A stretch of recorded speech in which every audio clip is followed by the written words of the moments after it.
تحریک انصاف اور نون لیگ کے درمیان اب رساکشی امریکی صدارتی انتخابات سے نکل کر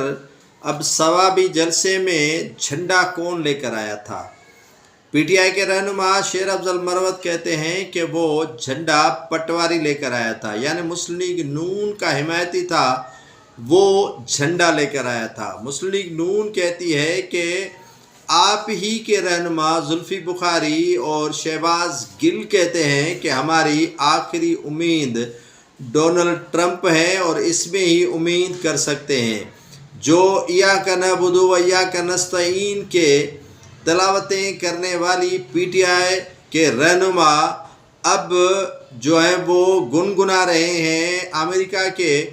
اور امریکہ کے صدر ٹرمپ کے، اور امریکہ کے جھنڈے کو گاڑ رہے ہیں اپنے ہی جلسوں میں اور